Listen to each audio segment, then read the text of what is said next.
Bonjour à tous, dernière vidéo cette fois-ci, ou peut-être pas la dernière, on verra, sur la masse volumique et la concentration massique. Donc on a déjà corrigé quelques petits exercices pour d'un côté traiter la masse volumique, d'un autre côté traiter la concentration massique. Il est temps de mélanger un petit peu les deux pour voir un petit peu si déjà de votre côté vous êtes capable de faire la différence. On est sur un exercice qui, encore une fois, en termes de mathématiques, il n'y a pas grand-chose. En termes d'étapes de calcul, il n'y a vraiment pas grand-chose. Finalement, on a déjà fait plus dur. Le tout, c'est d'être capable de différencier concentration massique, masse volumique, pourcentage massique, vous allez voir, ça se fait bien.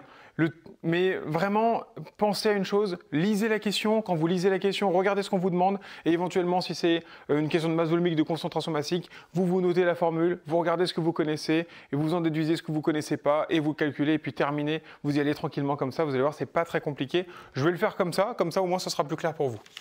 Alors, comme d'habitude, l'exercice, je le mets à côté. Donc, on est sur une solution de peroxyde d'hydrogène qui sert notamment à blanchir, par exemple, un agent blanchissant. Quand on l'achète pur, entre guillemets, il est jamais pur d'ailleurs, il est généralement à 33% en volume. Et là, du coup, en l'occurrence, ce sera en masse. Bon, ça change pas grand-chose de toute façon. C'est pas la même chose, faites attention au pourcentage massique et pourcentage volumique, bien sûr. Dans un cas, c'est pour le volume, dans un autre cas, c'est pour la masse. Ce serait quasiment, entre guillemets, la même chose si, en termes de valeur pour l'eau, ce n'est pas du tout la même chose quand la masse volumique n'est pas égale à 1 g par millilitre. Faites attention à ça. Voilà, donc on me dit, j'ai une solution qui contient 33% en masse de peroxyde d'hydrogène, j'ai la masse volumique de 1,11 g par millilitre, calculez la masse d'un volume de 500 ml de solution. Bah, c'est parti. Donc, je lis la question, calculer la masse pour un certain volume. Donc déjà, ça veut dire que j'aimerais avoir quelque chose qui est M égale. Alors, il n'y a pas grand-chose dans l'exercice. On me donne une masse volumique, on me donne un pourcentage massique et on me donne un volume. Qu'est-ce que j'en fais de tout ça? Il y a peut-être une des données qui ne me sert à rien, le pourcentage massique pour l'instant. Pourquoi je sais qu'il ne me sert à rien? Parce qu'on me parle de la solution. Attention, dans les 33% de peroxyde d'hydrogène, en fait, on est en train de traiter le soluté. Donc j'ai une solution qui contient de l'eau et du peroxyde d'hydrogène. Cette solution donc fait un tout. Dans cette solution, il y a du peroxyde d'hydrogène. Le peroxyde d'hydrogène est le soluté. Ce n'est pas ce qui m'intéresse. Là, je m'intéresse à la solution globale, d'accord? La masse de la solution par rapport au volume de solution, c'est-à-dire en prenant en compte et l'eau et le peroxyde d'hydrogène en même temps. Faites attention. Donc là, on me demande de calculer une masse, donc il me faut M égale. Bon, qu'est-ce que j'ai comme information? Moi, j'ai ρ, la masse volumique.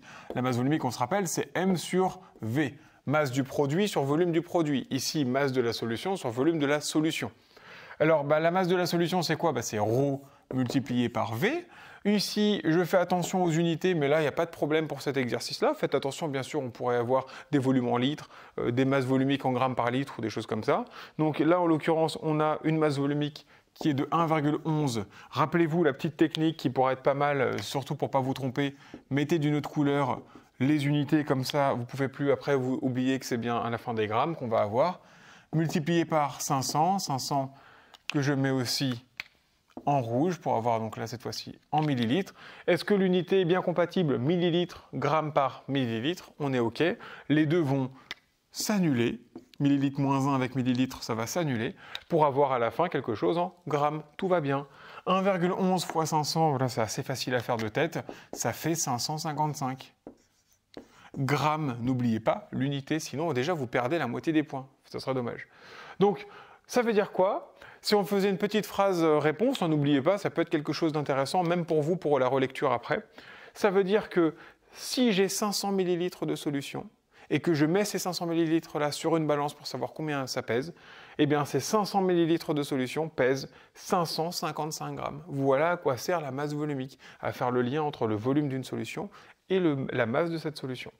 Pas le soluté, hein, d'accord? Ou alors que le soluté, mais pas le soluté dans la solution. Faites attention.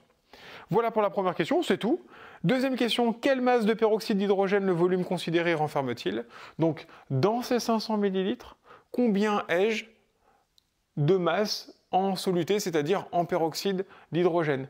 Attention, donc je sais que j'ai 33% en masse. Je vais le réécrire d'ailleurs ce petit point-là. On a 33% en masse, c'est ça qui est essentiel, hein. 33% en masse de peroxyde d'hydrogène, H2O2. Donc, je vais devoir faire quoi? Sur ma solution, 33% de cette solution sont en fait du peroxyde d'hydrogène. Mais 33% de 500?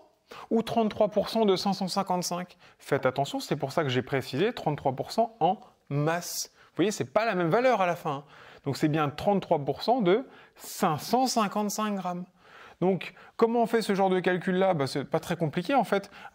C'est la masse ici de H2O2, c'est, on l'écrit en français en fait, la masse du soluté de H2O2 du peroxyde d'hydrogène, c'est 33% fois la masse, du coup ici c'était la solution, je l'appelle. 33% fois la masse de la solution, c'est-à-dire 33%, 0,33, que je multiplie par la masse de solution qui est de 555, bon là ça se fait plus de tête par contre, et si vous faites 0,33 fois 555, vous tombez sur 183 grammes. Est-ce que c'est cohérent? Bien sûr que oui. Surtout, tout de suite, réfléchissez à votre résultat. Est-ce que le résultat est plus grand que la masse totale de solution? Non, c'est bon, j'ai bien bossé. Donc faites attention, certains parfois peuvent se dire, mince, est-ce que c'est fois ou est-ce que c'est divisé? Il n'y a pas de question à se poser là-dessus. Si vous divisez 555 par 0,33, eh bien dans ce cas-là, vous allez avoir un résultat qui est plus grand que 555. C'est surtout pas une bonne idée. Comment dans une solution, mon soluté peut être plus lourd que la solution elle-même? Ça n'a pas de sens. Donc évidemment, le peroxyde d'hydrogène doit être une fraction de 555 grammes, c'est-à-dire de la masse totale. Voilà. Si vous faites 183 divisé par 555, ça fait bien sûr 0,33. Vous retrouvez le pourcentage, c'est la définition même d'un pourcentage. Masse du coup du soluté sur masse totale. Bon voilà, une fois que vous avez ça, la question 2 est terminée. Encore une fois, n'oubliez pas les unités, et puis du coup, il n'y aura pas d'erreur là-dessus. Troisième question, en déduire la concentration massique T. Alors c'est vrai que T, ça s'appelle le titre, c'est aussi une façon de noter la concentration massique. En déduire la concentration massique T en peroxyde d'hydrogène de la solution. Alors là, tout de suite, je ne sais pas ce qu'il faut faire, j'écris T égale, alors T ou Cm, c'est pareil. C'est la masse de soluté divisé par le volume de solution. Rappelez-vous, ce ne sont pas les mêmes à chaque fois ici, contrairement à la masse volumique où là j'aurais soluté, soluté ou solution, solution, comme on l'a fait au début. Alors qu'est-ce que j'ai? Moi je cherche ça. Voilà, faites-le tranquillement, je cherche ça. Qu'est-ce que j'ai comme info? Tiens, le volume de solution, c'est 500 ml. Donc ça je connais. Ok. La masse de soluté, il me faudrait la masse de soluté pour pouvoir m'en sortir. Mais la masse de soluté, on vient de la calculer ici. C'est la masse de ce que j'ai dissous dans la solution au total, les 33% de peroxyde d'hydrogène. Ça c'est connu alors du coup. Ça y est, j'ai ça, j'en déduis le titre. Est-ce qu'on me demande quelque chose de particulier ou pas au niveau des unités? On me demande d'en déduire la concentration massique T en peroxyde d'hydrogène de la solution. On ne me précise pas qu'on veut des grammes par litre ou des grammes par millilitre ou quoi que ce soit. Je vais donc les laisser en grammes par millilitre. Donc ça nous fait la masse de soluté 183 que je divise par le volume de solution qui est de 500. Alors cette fois-ci, c'est faisable de tête. Comment je sais que c'est faisable de tête? En fait, 183 sur 500, ça me fait penser à 366 sur 1000. Et donc, en fait, du coup, je me retrouve avec, non pas 3,66, pardon, mais 0,36. Allez, j'arrondis à 37 quand même. 0,37 quoi? Et j'ai ici des grammes, j'ai ici des millilitres. Je divise, donc du coup, j'ai des grammes par millilitre. N'oubliez pas les unités, faites attention. Oui, c'est la même que la masse volumique. Non, ça n'a rien à voir avec la masse volumique. Faites attention. Ça veut dire que dans 1 millilitre de ma solution, j'aurai 0,37 grammes de peroxyde d'hydrogène. Voilà là-dessus. Une fois que vous avez ça, donc ça c'est la question 4, la question 3. Question 4, donc vous voyez finalement, c'est un exercice qui mélange un peu les deux, il n'y a rien de spécial de plus là-dessus. Question 4, à partir de cette solution, donc à partir de la solution mère, je vais effacer un petit peu d'abord, à partir de la solution mère, que je vais dessiner comme ceci. Donc c'est les fameux 500 ml. Dedans, il y a 500 ml au total. J'aimerais faire une dilution de cette solution, ok. Cette dilution, j'aimerais à la fin tomber sur un volume phi. Rappelez-vous, le volume mère, c'est combien vous allez prélever. Ce n'est pas forcément les 500 ml. Je ne suis pas obligé de prélever toute la quantité de ma solution mère. Je peux en prélever une certaine quantité. Pas forcément les 500. En tout cas, ce qui est sûr et certain, c'est que j'aimerais à la fin avoir un volume de solution phi de 100 ml. On me dit que j'aimerais avoir un titre ou une concentration massique T1 de 73,3 grammes par litre. Ok. Moi, je sais que j'ai, on va l'appeler T0 ou TS pour la solution S. J'ai TS, c'est-à-dire la concentration massique de la solution mère qui est de 0,37 grammes par millilitre. Alors là, par contre, je vais face à un petit problème. J'ai ici des grammes par litre, alors que là-bas, j'ai des grammes par millilitre. Comment je fais pour m'en sortir? Eh ben, c'est tout bête. Si pour 1 millilitre, j'ai 0,37 grammes, pour 1000 millilitres, ben, j'en aurai 1000 fois plus.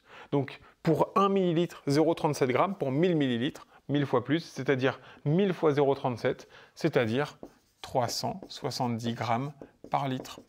Petit moyen pour vérifier que je ne suis pas en train de vous dire n'importe quoi, la solution fille que je veux atteindre par dilution est moins concentrée que la solution mère. Est-ce que c'est normal? Oui. Pourquoi c'est normal? Parce que je dois faire une dilution. Quand vous diluez du sirop, à la fin, vous avez un goût moins sucré. Donc c'est normal que la solution, à la fin, soit moins, entre guillemets, sucrée que la solution initiale. Là, on ne parle pas de sucre, on parle de peroxyde d'hydrogène, vous avez compris. Voilà, bon, une fois que j'ai ça, qu'est-ce qu'on me demande? On me demande le facteur de dilution. Alors rappelez-vous, ça a été démontré dans l'une des précédentes vidéos. Le facteur de dilution se déduit par C mère sur C fille, qui est égal à V fille sur, rappelez-vous, c'est toujours le grand sur le petit. V fille sur V mère. On peut dire, oui, mais V-Phi, là, 100 ml, c'est plus petit que 500 ml. Oui, mais je ne veux pas les 500 ml de solution mère. La question va être combien je dois prélever de solution mère pour arriver à un volume de solution Phi de 100 ml et une diminution de la concentration qui est de je ne sais pas combien, mais si vous faites le rapport des deux, voilà, je ne sais pas, ça fait 7 pour aller à 370, ça me fait penser quasiment à un facteur 5. Donc je dois avoir une diminution d'un facteur 5 de la concentration. Donc quel est le volume de solution mère que je dois prélever pour avoir à la fin 5 fois moins de concentration dans un volume total de 100 ml. Bon voilà, et ça fait au fait le facteur de dilution. Alors C mère, je connais, 370. C phi, je connais, 73,3. Je divise les deux et c'est gagné. Ça fait 5, comme prévu finalement. Donc ça fait 5. Ça veut dire que la solution a été diluée 5 fois entre cette concentration-là et cette concentration-là. Si on parlait d'une solution d'eau sucrée, de sirop, j'aurais un sirop ici 5 fois moins sucré que celui-là. Bon, du coup, qu'est-ce que j'en fais de ça? Ça, c'était pour la question 4. La question 5, quel est le volume de solution S qu'il faut prélever? Et oui, je ne connais pas ça pour l'instant. Combien je prélève de la solution mère pour arriver à un volume de solution fille de 100 ml? C'est tout bête. Si le facteur de dilution il est de 5, ça veut dire qu'il faut que le volume de la fille il soit 5 fois plus grand que le volume de la mère. Bon si le volume de la fille il est de 100 ml, combien il doit être le volume de la mère? 100 divisé par quelque chose égale 5. On peut même le faire de tête. 20 fois 5, ça fait 100. Donc en fait, il faut que je prélève 20 ml de solution mère. Je peux vous montrer deux façons de résoudre cette question-là. Parce que là, on l'a fait de façon logique. Parce que finalement, il n'y a rien de très compliqué. Mais on peut le faire de deux façons. Je peux le faire avec cette partie-là de l'équation, par exemple. Donc je cherche V mère. V mère, rappelez-vous, je peux intervertir les deux ici. Ça va être du coup, si j'intervertis, V fille sur F, c'est-à-dire 100 divisé par 5, c'est-à-dire 20, n'oublie pas, unité, c'est un volume, millilitres. Ok, ça c'est une première façon de le faire. Deuxième façon, regardez cette partie-là, un produit en croix. C mère. C'est peut-être pas la meilleure idée de faire ça, mais au moins, si vous n'aviez pas forcément pensé à calculer le facteur de dilution, alors que, évidemment, là, on est dans un exercice qui vous demandait de le calculer, donc ça n'a pas trop de sens d'utiliser les 4 premiers, mais bon, pourquoi pas. Eh bien, si on ne vous l'avait pas demandé, ça aurait pu être intéressant de faire ce que je suis en train de faire là. Donc, V fille sur V mère. Je veux V mère. Alors, V mère, c'est quoi? Ça fois ça égale ça fois ça. C'est comme un produit en croix, ce genre d'équation. Vous avez tout à fait le droit de multiplier comme ça. C'est le but même d'un produit en croix. Donc j'ai C mère, d'ailleurs ça doit vous faire penser, j'espère, à, si vous vous rappelez de la démonstration, en fait on était tombé sur ça à la base. C mère, V mère égale C fille, V fille. Et c'est après seulement où j'avais séparé la mère de la fille, etc. Enfin la concentration avec les concentrations, les volumes avec les volumes. Je veux le volume de la mère, le C mère me dérange, il est multiplié, donc il faut que je le divise. Donc ça fait V mère est égal à C fille V fille divisé par C mère. Bon, je vous le donne en 1000 évidemment. C fille sur C mère, C fille sur C mère, ça va faire 1/5. 1/5 multiplié par V fille, ça fait V fille sur F, 100 sur 5, ça fait 20, c'est gagné aussi. Donc voilà du coup 3 façons de faire cette question-là. Par la logique, en se rappelant que si le facteur de dilution c'est 5, ça veut dire que je dois avoir 5 fois plus de volume de phi par rapport à la mer et on le fait de tête. Soit vous utilisez la formule qui est là et qui est finalement exactement ce que je viens de vous dire là à l'oral mais de façon mathématique, ce qui serait très agréable à voir sur une copie. Soit vous le faites avec ça, avec le produit en croix, ce qui est aussi agréable à voir sur une copie, il n'y a pas de souci, mais qui paraît plus compliqué finalement que si vous aviez directement le facteur de dilution. Voilà, en fait, c'est tout. C'est l'exercice, entre guillemets, le plus difficile qu'on puisse vous demander. Alors évidemment, il faudrait imaginer maintenant de la conversion d'unité, c'est-à-dire, là, j'aurais mis un volume, non pas en millilitres, mais en litres, que vous auriez multiplié par, que vous auriez dû mélanger avec une concentration massique en grammes par millilitre, par exemple. Et dans ce cas-là, il aurait fallu faire un petit peu de changement d'unité. Mais c'est tout, en fait. C'est-à-dire qu'en termes de difficulté, on ne peut pas aller plus loin. Alors oui, on peut rajouter un petit peu de fioritures en disant, tiens, on va rajouter un petit peu de texte au niveau de l'introduction, on va rajouter des valeurs qui servent à rien. Si le but c'est d'obliger, de toute façon, on peut toujours y arriver. Mais si le but c'est juste de voir un petit peu si vous avez bien compris tout ce chapitre-là, cet exercice-là est un bon bilan pour comprendre. Évidemment, attention, il ne se suffit pas lui-même, il faut aller voir les autres qu'on a déjà fait, que j'ai déjà corrigé du coup récemment, puisque ça, on l'a démontré, il faut le connaître, et on a vu qu'il y avait 2 types d'exercices qui étaient un petit peu différents quand même. Je vous laisse aller voir les vidéos en question. Voilà, et ça conclut finalement notre partie sur la masse volumique, la concentration massique. Tout ce chapitre-là se résume en finalement une grosse demi-heure, peut-être un peu plus, mais je parle beaucoup. Donc en une grosse demi-heure, c'est fait finalement. Donc il n'y a pas grand-chose de plus. Les formules, comprendre physiquement ce que c'est, à quoi ça sert, savoir faire les calculs, terminer, hop, au revoir. J'espère que pour vous, ça c'est clair maintenant. Si ça l'est, tant mieux. Si ça ne l'est pas, refaites des exercices encore et encore. C'est en faisant que vous allez apprendre de toute façon. Ne soyez surtout pas passif devant ce genre de vidéo. Faites, même si évidemment c'est plus agréable d'être passif et d'écouter, ne croyez surtout pas que vous êtes en train de comprendre en ayant simplement regardé. Vous ne serez très certainement pas capable de le refaire si je vous donnais l'exercice comme ça sur une feuille blanche. Donc réfléchissez aux questions, refaites-les encore et encore, allez chercher ça sur des exercices sur internet, il y en a plein partout, dans des bouquins, dans votre bouquin, dans votre manuel par exemple, faites des exercices là-dessus et voilà, on devrait être bon là-dessus. Mais c'est vraiment un chapitre sur lequel il faut absolument s'entraîner comme tous les chapitres, j'ai envie de dire. Voilà, j'espère que c'est clair cette fois-ci. Si besoin d'autres vidéos, vous me le dites en commentaire, si je regarde les commentaires bien sûr. Et je vous dis à une prochaine fois. Au revoir.